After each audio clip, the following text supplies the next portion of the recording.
Most people have never heard of Tartaria, but centuries ago, its economy was successful, wealthy, and fair. The Tartars didn't chase money like Europe's corporate mercantilists. Instead, they focused on wealth and capital, another word for savings. Shakespeare hints at this same tension when he portrays two noble Moors navigating debt and mercantilism in Venice, the symbol of economy as casino. Europe chose the path of economic hazard and uneven profit, and then buried from public awareness the lessons in economic sustainability of Tartaria and the Moors.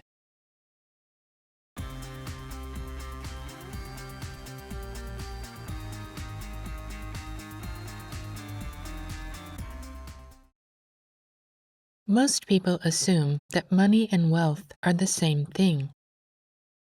But Shakespeare made a very clear distinction between them.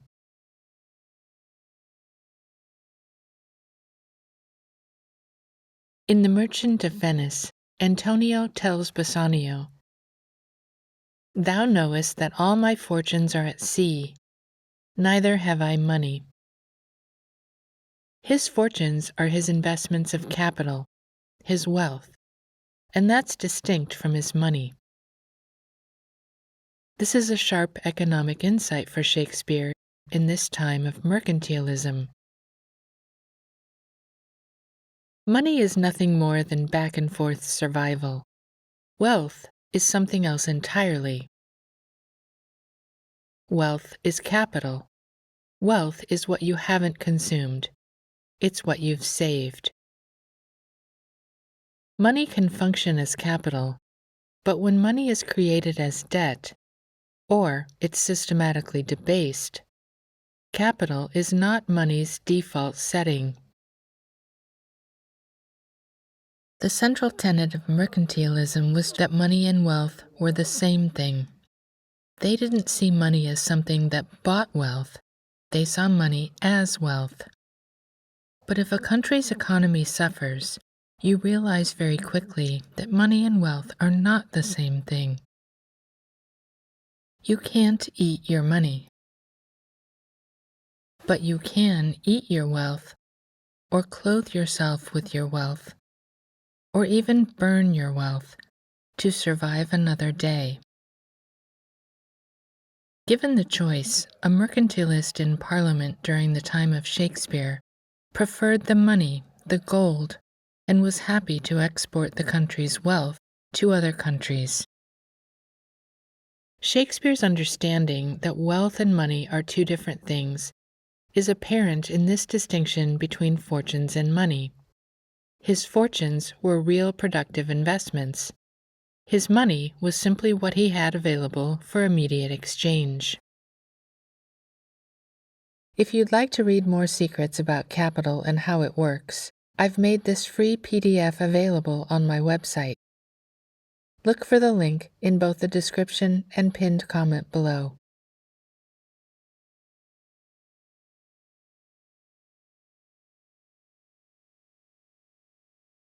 As a symbol, the single eye has a long history, and it's central to both money and Shakespeare. In the play King Lear, Cornwall attacks Gloucester and gouges out one of his eyes. The king's daughter Regan then states that one eye will mock the other. To prevent this strange power of the single eye, Cornwall removes the second eye as well, leaving Gloucester completely blind. This act of mocking is important and holds a hidden meaning. Mockery means to belittle, but another definition of mockery is an imitation of lesser quality. It's from this definition we get the term mock-up, meaning a slapdash representation. With that in mind, we see that the one eye peering out at us from the dollar bill is mocking or imitating real money. It's a mock-up, a poor representation of something real. The word money is already telling us that it's one eye or mon eye. The suffix mon or mono means one. The term money is literally one eye, referencing the shape and glint of a coin. This is why a man with a monocle metaphorically represents wealth. It's also why a man with an eye patch represents a pirate or thief.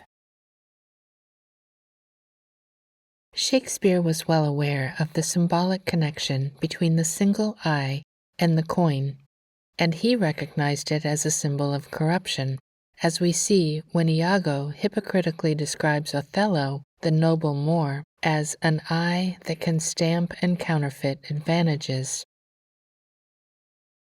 Shakespeare also used the word one-year, a word that looks like a portmanteau of one and eye. The word one-year is only ever found in Shakespeare, so it's a term he coined. And according to Shakespeare scholar Edmund Malone, the word one-year is describing an accountant of the exchequer or a banker.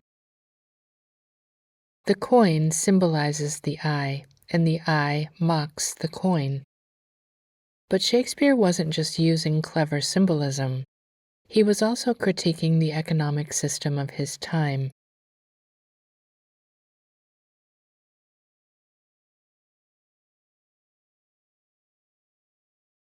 The parallel storyline in The Merchant of Venice involves 5 men competing to marry a woman named Portia.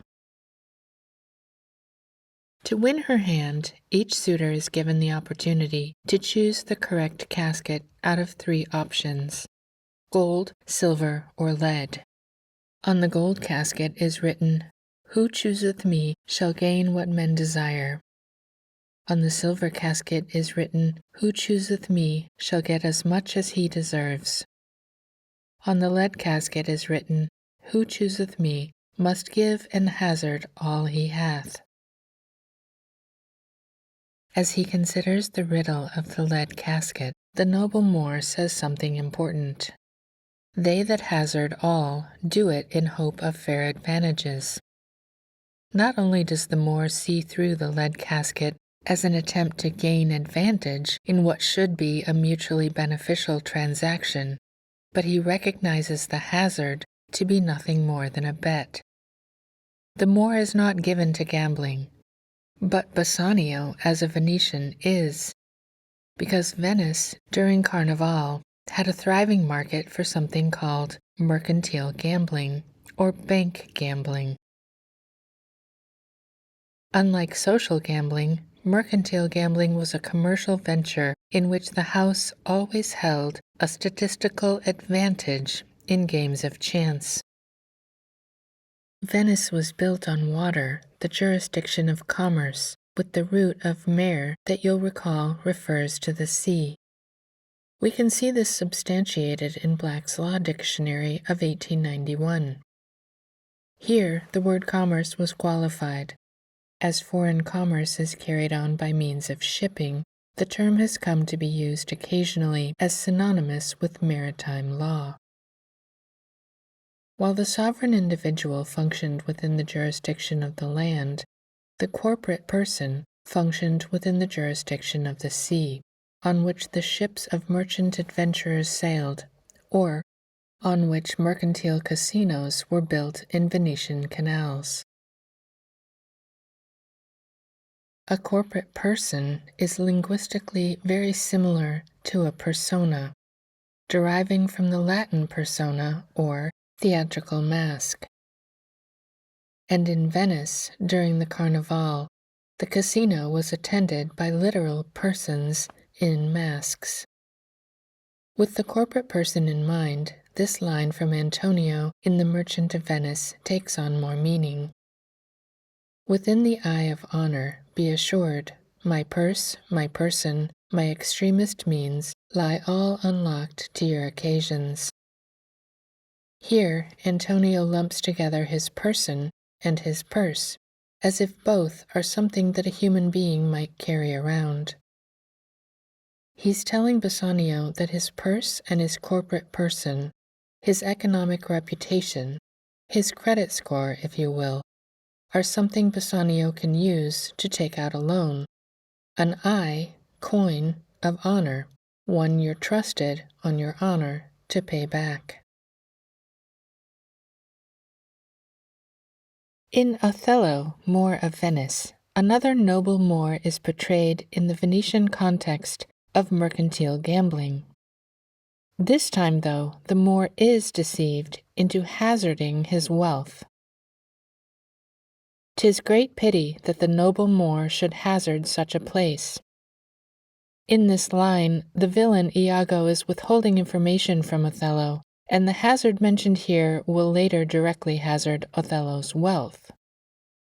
In the play, Desdemona represents wealth, metaphorically described as a land carrack that her husband Othello boards. A carrack was a merchant ship carrying luxury goods, and though ship wealth could be lost at sea, as happens in The Merchant of Venice, the carrack of Desdemona is parked on land. Again, this is all about the jurisdictions of land and sea. To deceive Othello into hazarding his land-based or sovereign carrack, Iago employs a corporate person, Roderigo, to operate in the jurisdiction of the sea, mercantilism. Roderigo then sells his land to raise cash for Iago, a reliance on the Venetian jurisdiction of the sea. Thus, says Iago of Roderigo, "Do I ever make my fool my purse?" Finally, in the tension we discussed earlier between wealth and money, Iago's mercantilist preference becomes a monotonous refrain: "Put money in thy purse." Therefore put money in thy purse. If thou wilt needs damn thyself, do it a more delicate way than drowning. Make all the money thou canst. That choosing money over wealth is the best way to damn yourself is Shakespeare's or Bacon's point. Iago doesn't say, if you want to damn yourself, displace the Moor, or steal his wife. He says, make all the money thou canst. Both plays, Othello and The Merchant of Venice, depict abuse of noble Moors in a city of gambling, hazard, and debt. In Shakespeare's Venice, advantage, an unequal playing field, is ultimately created through the ability to risk or hazard what isn't yours, the result of masks, legal fictions, and the purses of persons.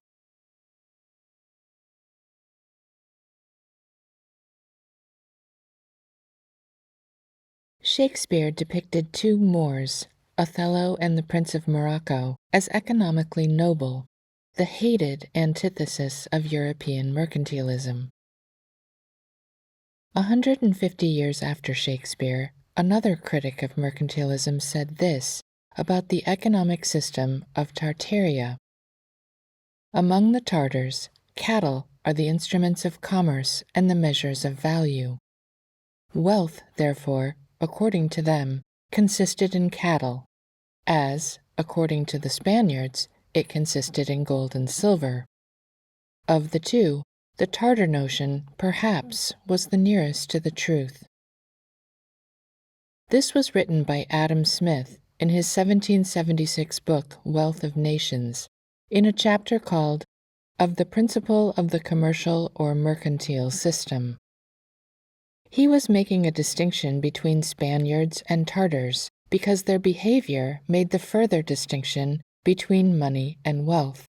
And Adam Smith came down on the side of the Tartarians, a civilization many dismiss today as a conspiracy theory. But Tartarians were real, and their wealth was real. That's because they based their economy on capital. As I show in this free PDF, which is a fun read especially if you're interested in Old Norse or the ancient runes, the word capital evolved from kaput, meaning head, and referred to how many head of cattle, unconsumed, that a farmer or a nation had. Cows with heads were capable of producing value into the future. Cows were real wealth, not paper mock-ups. And this wasn't just true in Tartaria.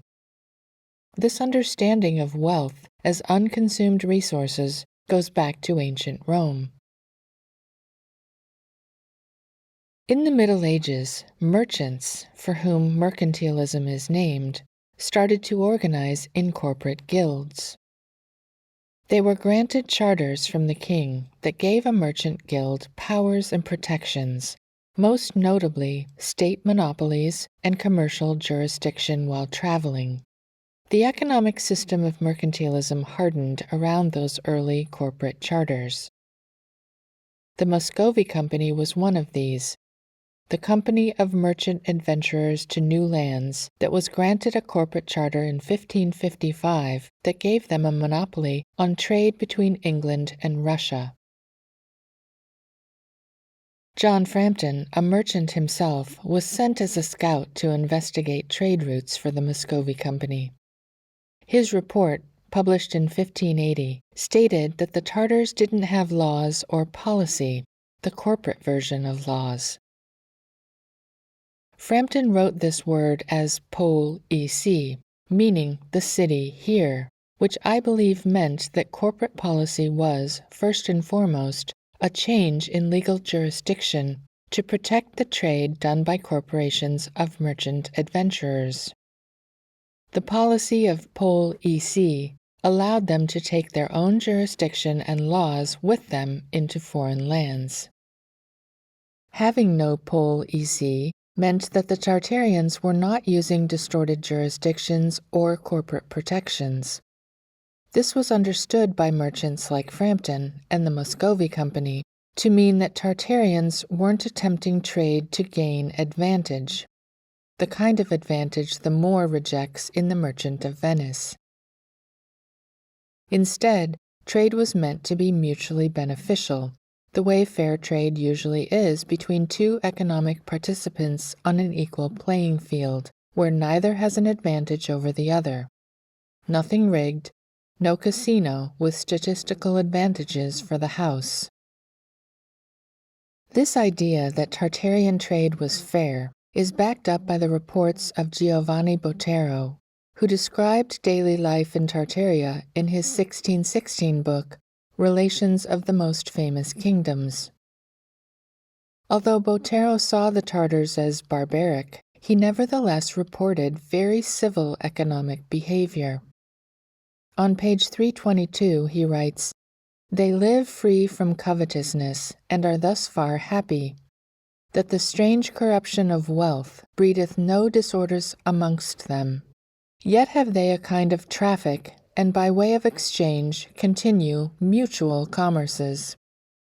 On page 323, "Their whole territories are very fruitful for corn or cattle, and the people more civil and courteous than many of the residue." And on page 324, "Their store of horse and cattle is so plentiful that they have to spare for their neighbors." This refusal by the Tartarians to engage in corporate policy protections may be why the Tartarians were so hated and reviled. Their economics threatened the mercantilism, the partnership of state and corporate merchants that was corrupting most of Europe. The Moors, who are often associated with the Tartarians in historical and esoteric traditions, carried this same understanding. The Moor in The Merchant of Venice refuses to either gamble, hazard, or seek economic advantage. Notice Shakespeare's detail that the pursuit of advantage must therefore reject gold and silver and choose the baser metal of lead, a symbol of monetary debasement, the mockery of real money. Shakespeare gives this detail because he, being Francis Bacon, Lord Chancellor and economic advisor to King James I, understood international economics better than anyone in England.